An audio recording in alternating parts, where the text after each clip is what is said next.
अगर तुम उड़ नहीं सकते हो तो दौड़ो। अगर तुम उड़ नहीं सकते हो तो दौड़ो। दौड़ नहीं सकते तो चलो। और अगर चल भी नहीं सकते तो रेंगो, पर आगे की तरफ बढ़ते चलो। क्योंकि अगर एक बार आप रुक गए तो आप दुनिया से पीछे रह जाओगे। आदाब, नमस्कार, सत श्री अकाल दोस्तों। दिस इज आरजे अमायका और आप सुन रहे हैं दी अमायका शो। फ्लिपकार्ट एक ऐसी कंपनी जिसे शायद ही है कोई इंटरनेट यूजर्स ना जानता हो। ये कंपनी स्टार्ट करने वाले दो दोस्त कहीं और के नहीं बल्कि हमारे देश इंडिया के ही हैं। और आज यह कंपनी दुनिया की बहुत बड़ी ई कॉमर्स कंपनी बन चुकी है।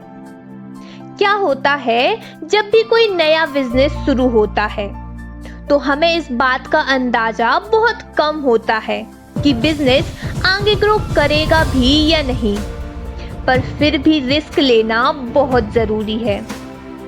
क्योंकि कहते हैं लाइफ में रिस्क ना लेना ही सबसे बड़ा रिस्क होता है। तो अगर आपको आसमान की ऊंचाइयों तक पहुंचना है तो रिस्क तो लेना ही पड़ेगा। फ्लिपकार्ट की शुरुआत 2007 में 4 लाख रुपए से शुरू हुई थी और इस कंपनी की शुरुआत करने वाले दो दोस्त सचिन बंसल और बिनी बंसल, जिन्होंने अपनी मेहनत के दम पर इसे दुनिया की पहली ऐसी कंपनी बनाई जिसमें ऑनलाइन शॉपिंग में कैश ऑन डिलीवरी का ऑप्शन शुरू हुआ। आज इस कंपनी को वॉलमार्ट ने खरीद लिया। तो क्या थी इनकी लाइफ जर्नी, कैसे इन्होंने साथ में एक इतनी बड़ी कंपनी खड़ी की और आज उस कंपनी का मालिक कोई और है। तो चलिए शुरू करते हैं। दोनों ही बंसल हैं, पर हाँ, दोनों भाई नहीं हैं। तो एक एक करके हम शॉर्ट में इनकी बायोग्राफी देखते हैं। बिनी बंसल का जन्म चंडीगढ़ में हुआ। स्कूल की पढ़ाई के बाद आईआईटी दिल्ली से इन्होंने अपनी ग्रेजुएशन कंप्लीट की। पढ़ाई को लेकर ये बचपन से ही बहुत होशियार थे, इसलिए अपने करियर को लेकर इन्हें ज्यादा दिक्कत नहीं हुई। वहीं अगर सचिन बंसल की बात की जाए तो इनका जन्म 5 अगस्त 1981 को चंडीगढ़ में हुआ था। इनके फादर एक बिजनेसमैन और माँ एक हाउसवाइफ थी। वहीं एजुकेशन की बात की जाए तो इन्होंने भी अपनी ग्रेजुएशन आईआईटी दिल्ली से कंप्यूटर साइंस के थ्रू की। आईआईटी में पढ़ने की वजह से इन्हें अपने करियर की टेंशन लेने की जरूरत तो बिल्कुल ना थी और कॉलेज के टाइम से ही ये दोनों अच्छे दोस्त बन गए।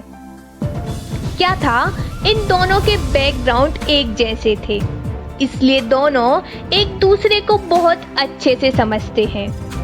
और यही एक बात किसी भी पार्टनरशिप बिजनेस में एक महत्वपूर्ण भूमिका निभाती है।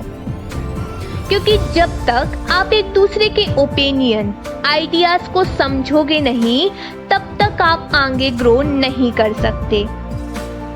अपनी पढ़ाई पूरी करने के बाद दोनों ने Amazon, जो कि दुनिया की सबसे बड़ी ई कॉमर्स कंपनी है, उसमें काम करना शुरू कर दिया। Amazon के फाउंडर जेफ बेजोस, जिनकी बायोग्राफी मैं ऑलरेडी बना चुकी हूँ, जिसका लिंक डिस्क्रिप्शन में दिया है, पर Amazon में काम करते समय ही इन्हें अपनी ई कॉमर्स कंपनी खोलने का आइडिया आया और दोनों ने ही अपना सपना पूरा करने के लिए Amazon जैसी बड़ी कंपनी की जॉब छोड़ दी। किसी भी बिजनेस को शुरू करने से पहले हार्डवर्क के साथ साथ टाइमिंग और लक का होना बेहद जरूरी है। और 2007 तक इंडिया में ऐसी कोई भी बड़ी ई कॉमर्स कंपनी नहीं थी जो इन्हें compete कर सके, क्योंकि Amazon भी इंडिया में बाद में आई। इन्होंने प्लान बनाया और 4 मंगला बेंगलोर में एक अपार्टमेंट किराए पर लिया। उस वक्त इन लोगों के पास सिर्फ 4 लाख रुपए थे और इस तरह 5 सितंबर 2007 को फ्लिपकार्ट की शुरुआत हुई और उस वक्त जो भी ई कॉमर्स कंपनियां भारत में थीं, वो लोगों की मानसिकता की वजह से फ्लॉप हो रही थी, क्योंकि उस वक्त लोगों की मेंटेलिटी थी कि किसी भी चीज को बिना देखे बिना छुई कैसे खरीद सकते हैं। और यही रीजन था कि कोई भी ऑनलाइन पेमेंट नहीं करना चाहता था। तब इन्होंने डिसाइड किया और कैश ऑन डिलीवरी का ऑप्शन रख दिया, क्योंकि इसके पहले कोई भी कंपनी डेबिट और क्रेडिट कार्ड के जरिए ही पैसे लेती थी, जिससे लोग ऑनलाइन सामान खरीदना सेफ नहीं समझते थे। पर लोगों की मेंटेलिटी को चेंज करने वाली यह भारत की पहली कंपनी बन गई। शुरुआती दौर में सचिन और बिनी बंसल ने बुक्स बेचने से अपनी जर्नी शुरू की। पहले ये दोनों खुद ही स्कूटर पर जाकर घर घर बुक्स बेचा करते थे, पर कहते हैं मेहनत एक दिन जरूर रंग लाती है, और वही हुआ। 2008 और 9 में फ्लिपकार्ट ने $4 मिलियन की बिक्री कर ली। इस सफलता के पीछे सिर्फ एक ही रीजन था, और वो था डिवीजन ऑफ वर्क। जब पार्टनरशिप बिजनेस होता है तो कॉन्फ्लिक्ट ऑफ आइडिया की वजह से कंपनी डूबती नहीं, और शुरू से ही इन्होंने अपने अपने काम डिवाइड कर रखे थे ताकि गोल आसानी से अचीव कर सकें। पर एक टाइम ऐसा भी आया जब पूरे 6 महीनों तक कोई प्रोडक्ट सोल्ड नहीं हुआ। क्या था, जब बुक्स बिकने लगी तो प्रॉफिट भी अच्छा हुआ। तब दोनों ने डिसाइड किया कि अब हमें इलेक्ट्रॉनिक्स पर जाना चाहिए। इसलिए इन्होंने सीधा 10,000 का फोन सेल कर दिया। पर उस टाइम टेक्नोलॉजी का इतना दौर नहीं था। लोगों के पास ना तो स्मार्टफोन्स थे और ना ही डाटा था। तो सोचने वाली बात है, लोग इतना महंगा फोन प्रोड्यूस ही क्यों करते। पर सबसे अच्छी बात ये रही, इन्हें बहुत जल्द अपनी गलती समझ आई और वापस से इन्होंने बजट में सामान बेचना शुरू कर दिया। इसके बाद 2008 से 2014 तक $7 बिलियन की वैल्यूएशन बना ली, और देखते ही देखते इस कंपनी को पब्लिक कर दिया गया, जिससे $1 बिलियन का अमाउंट रेज हुआ। 2014 में ही फ्लिपकार्ट ने Myntra.com को खरीद लिया, जो कि कपड़ों की बहुत बड़ी फैशन वेबसाइट है, और इसके बाद फोन पे को भी फ्लिपकार्ट ने खरीदा। इस तरह फ्लिपकार्ट पर फैशन, मोबाइल फोन्स, बुक्स और हमारी जरूरत के सारे प्रोडक्ट उपलब्ध हैं।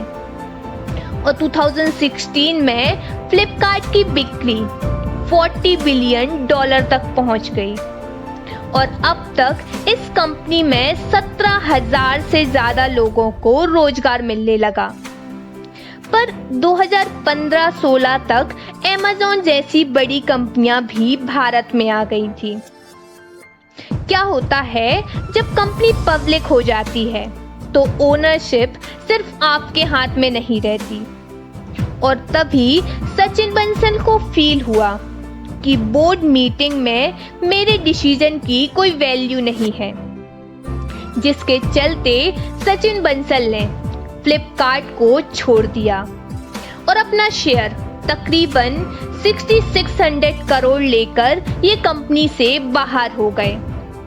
क्योंकि इनके जो शेयर थे वो इन्होंने वॉलमार्ट को बेच दिए, और बाद में चलकर कुछ रीजंस की वजह से बिनी बंसल को भी रेजिग्नेशन देना पड़ा, जिस तरह से 77% शेयर्स आज वॉलमार्ट के हाथ में हैं, और फ्लिपकार्ट का पूरा कंट्रोल आज वॉलमार्ट करती है। यानी कि दो दोस्तों की वजह से फ्लिपकार्ट की शुरुआत हुई, और आज दोनों ही फ्लिपकार्ट से बाहर हो चुके थे। पर आज भी फ्लिपकार्ट देश के नंबर 1 ई-कॉमर्स कंपनी की लिस्ट में है। इंडिया में कुछ ही ऑनलाइन कंपनी टॉप पर है, जिसमें Amazon और फ्लिपकार्ट बहुत जल्द ही काफी ग्रो कर रही हैं। पर इस बात से ये तो तय है कि दुनिया में कोई भी काम इम्पॉसिबल नहीं है, अगर उसे पूरी लगन और डेडिकेशन के साथ किया जाए। तो ये थी सचिन और बिनी बंसल की लाइफ जर्नी। इसी के साथ मैं आपसे अलविदा लेती हूँ। खुश रहिए, अपना ख्याल रखिए और आप जहां भी मुझे सुन रहे हैं वहां लाइक, कमेंट और शेयर कीजिए। और हाँ, सब्सक्राइब करना मत भूलिए। और फिर मिलती हूँ किसी नेक्स्ट स्टोरी के साथ, क्योंकि जब कुछ ना हो छुपाने को तो बहुत कुछ होता है दुनिया को दिखाने को। शुक्रिया।